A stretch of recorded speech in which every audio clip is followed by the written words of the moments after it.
قرآن کی تعلیم کو ہم عام کریں گے۔ السلام علیکم ورحمۃ اللہ وبرکاتہ۔ میرا نام حبیبہ روحانی ہے اور میں حماد روحانی۔ آج ہم ایک علمی گفتگو کرنے جا رہے ہیں جس کا ٹاپک ہے توحید باری تعالی۔ ہم اس علمی سیشن میں سوالات اور جوابات کریں گے جس کے ذریعے آپ کو بھی اور ہمیں بھی، ہم سب کو بہت سارا علمی فائدہ ہوگا انشاءاللہ تعالی۔ قرآن کی تعلیم کو ہم عام کریں گے۔ تو میرا پہلا سوال یہ ہے کہ آپ کون ہیں؟ میں حماد ہوں۔ ارے وہ تو میں بھی جانتی ہوں، میرا مطلب یہ ہے کہ مذہب کے لحاظ سے آپ کون ہیں؟ اچھا، مذہب کے لحاظ سے میں مسلمان ہوں۔ مسلمانوں کے مذہب کا کیا نام ہے؟ مسلمانوں کے مذہب کا نام اسلام ہے۔ یہ مذہب کسے کہتے ہیں؟ مذہب کسی قانون پہ چلنے، کسی رولز کو فالو کرنے کو کہتے ہیں۔ ہم اللہ تعالیٰ کے رولز فالو کرتے ہیں اور اللہ تعالیٰ کے رولز ہے اسلام، اس لیے ہمارا مذہب اسلام ہے۔ بہت خوب۔ اب اسلام ہمیں کیا سکھاتا ہے؟ اسلام ہمیں یہ سکھاتا ہے کہ اللہ تعالیٰ ایک ہے، بندگی کے لائق صرف وہی ہے، اور حضرت محمد مصطفیٰ صلی اللہ علیہ وسلم اللہ تعالیٰ کے بندے اور رسول ہیں۔ قرآن شریف اللہ تعالیٰ کی سچی کتاب ہے اور اسلام سچا دین ہے، اور دنیا اور آخرت کی تمام بھلائیاں اسلام ہی ہمیں سکھاتا ہے۔ اسلام کا کلمہ یہ ہے لا الہ الا اللہ محمد رسول اللہ صلی اللہ علیہ صلی اللہ۔ وسلم۔ اور پھر کلمہ شہادت کیا ہے؟ کلمہ شہادت یہ ہے اشہد ان لا الہ الا اللہ و اشہد ان محمد عبدہ و رسولہ۔ شہادت کا کیا مطلب ہے؟ کلمہ شہادت سے مطلب مراد یہ ہے کہ ہم شہادت دیتے ہیں، یعنی گواہی دیتے ہیں کہ اللہ تعالیٰ ایک ہے اور بندگی کے لائق وہی ہے۔ اسی بات پہ ہمارا ایک کلام ہے، میں گواہی دیتا ہوں کہ ایک ہی اللہ ہے اور آخری رسول ہے محمد صلی اللہ الا اللہ الا اللہ لا الہ الا اللہ الا اللہ الا اللہ لا الہ الا اللہ۔ اب آپ مجھے یہ بتائیں کہ آپ پہلے انسان ہیں یا پھر پہلے مسلمان؟ ہم سب انسان ہیں، کیونکہ آدم علیہ السلام کی تمام اولاد انسان ہیں، مگر ان انسانوں میں جو اسلام قبول کر لیتے ہیں وہ مسلمان ہو جاتے ہیں، اس لیے ہم سب پہلے تو انسان ہیں پھر ہم مسلمان۔ اچھا، یہ اسلام قبول کرنے کے لیے کیا کرنا پڑے گا؟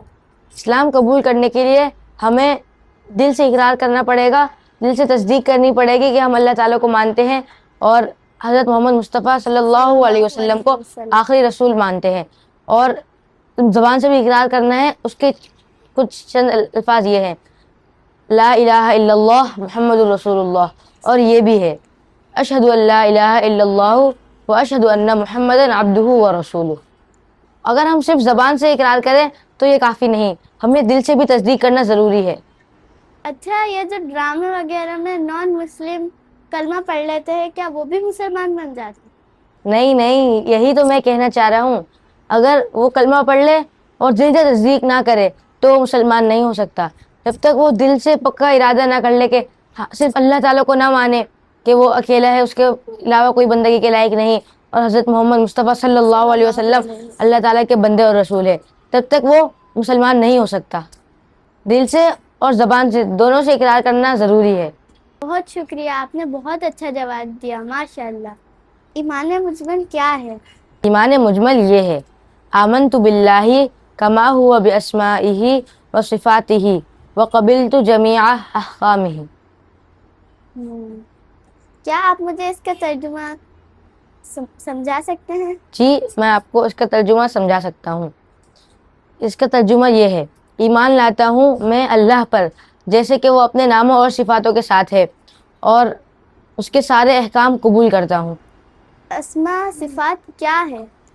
اسماء اور صفات سے مراد یہ ہے کہ اللہ تعالیٰ کے بہت سارے نام ہیں، جیسے آپ کو پتا ہوگا الرحمن الرحیم، ایسے بہت سارے نام ہیں، تو ہم یہ سب اللہ کی صفاتیں بھی ہیں۔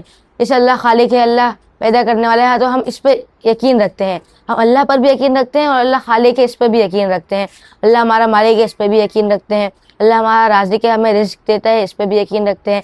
یعنی اس میں یہ بتانا چاہ رہے ہیں کہ ہم اللہ پہ بھی یقین رکھتے ہیں اور اللہ تعالیٰ کی جو صفاتیں ہیں جو وہ کرتا ہے ہم ان باتوں پہ بھی یقین رکھتے ہیں.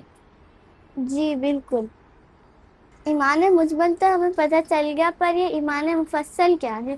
یہ بھی یہی ہے کہ ایمان کا تفصیل سے اقرار کرنا. یہ کچھ یوں ہے: آمنت باللہ و ملائکتہ و کتبہ و رسلہ والیوم الآخر والقدر خیرہ و شرہ من اللہ تعالی والبعث بعد الموت. آپ نے ہمیں ایمان مفصل تو سنا دیا، پر کیا آپ ہمیں یہ سمجھا سکتے ہیں؟ جی میں آپ کو سمجھا سکتا ہوں. ایمان مفصل یہ ہے کہ ہم اللہ تعالیٰ پہ یقین کرتے ہیں، اس کی کتابوں پر، اس کے فرشتوں پر، اس کے رسولوں پر، اور قیامت کے آنے پر، اور جو اچھی بری تقدیریں ہیں، شر اور خیر ہے، وہ سب اللہ کی طرف سے ہوتی ہے، اور موت کے بعد دوبارہ اٹھائے جانے پر. فرشتوں پر یقین سے کیا مراد ہے؟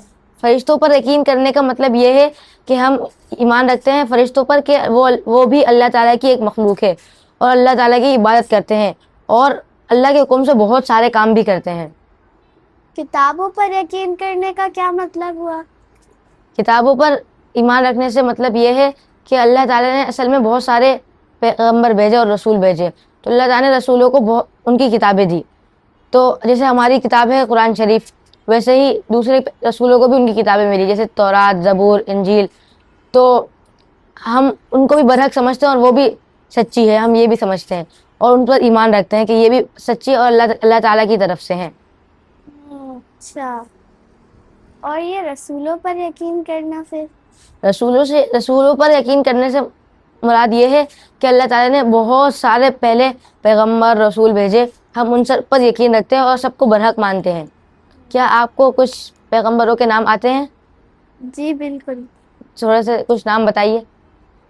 حضرت ابراہیم علیہ السلام، حضرت داؤد علیہ السلام، حضرت یعقوب ماشاء علیہ اللہ، السلام، حضرت عیسیٰ علیہ السلام اور بہت حضرت خوب. موسیٰ علیہ السلام. کیا آپ قیامت کے بارے میں کچھ بتا سکتے ہیں؟ جی قیامت کے بارے میں یہ بتا سکتا ہوں کہ ہم قیامت پر ایمان رکھتے ہیں اور قیامت اسی لیے آئے گی کیونکہ یہ جو دنیا ہے یہ ہمارا ایک ٹیسٹ ہے. اگر ہم اس میں پاس ہو گئے تو ہم جنت چلے جائیں گے اور اگر ہم فیل ہو گئے تو ہم جہنم چلے جائیں گے. تو وہی قیامت میں ہمارا حساب کتاب ہوگا اور ہمیں رزلٹ ملے گا. اگر ہم نے اچھے کام کیے ہوں گے تو ہم پاس ہو جائیں گے اور اگر ہم نے برے کام کیے ہوں گے تو ہم فیل ہو جائیں گے. کیا واقعی میں قیامت قائم ہوگی؟ جی قیامت قائم ہوگی کیونکہ یہ بہت ضروری ہے. اگر یہ جو ہم دنیا میں ٹیسٹ دے رہے ہیں اگر ہمیں اس کا رزلٹ ہی نہ ملے تو کوئی فائدہ نہیں ہے. ہم اللہ تعالیٰ کے حکم کی تابعداری کرتے ہیں، اگر ہمیں اس کی جزا ہی نہ ملے تو ہم کیوں کریں؟